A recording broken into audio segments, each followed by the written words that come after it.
Pemirsa, di hadapan puluhan tukang ojek yang beroperasi di Kota Sekayu, Kapolres Musi Banyuasin AKBP Siswandi menjanjikan rompi dan menaati peraturan lalu lintas untuk meminimalisir terjadinya kecelakaan di jalan raya.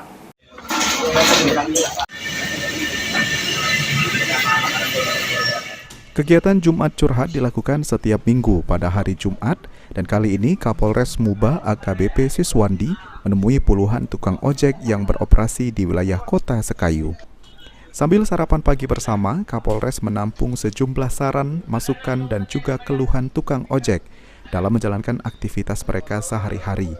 Salah satunya yakini terkait sarana dan alat keselamatan dalam berkendara. Menanggapi keluhan tersebut, Siswandi berjanji akan memberikan seragam berupa rompi bagi seluruh tukang ojek yang ada di Kota Sekayu sebagai salah satu alat keselamatan saat berkendara. Kegiatan hari ini rutin kita laksanakan Jumat Curhat. Jadi seluruh Polres, Polda itu melaksanakan kegiatan bersama-sama dengan masyarakat untuk mendengarkan surat masyarakat terkait dengan Kamtibmas. Alhamdulillah selama kita melaksanakan kegiatan ini tidak ada keluhan masyarakat terhadap pelayanan Polri. Alhamdulillah mereka apresiasi, sebenarnya kita hadir dengan mereka untuk memberikan sedikit bantuan.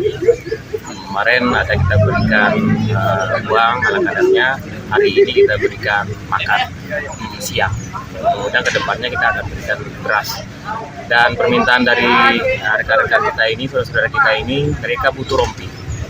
Mudah-mudahan 10 hari ke depan rompinya sudah kita siapkan dan akan kita bagi.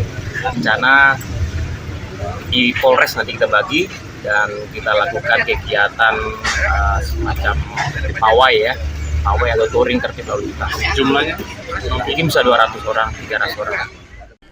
Selain itu juga Siswandi menghibau bagi para tukang ojek di Sekayu untuk selalu menaati peraturan lalu lintas demi meminimalisir terjadinya kecelakaan lalu lintas di jalan raya.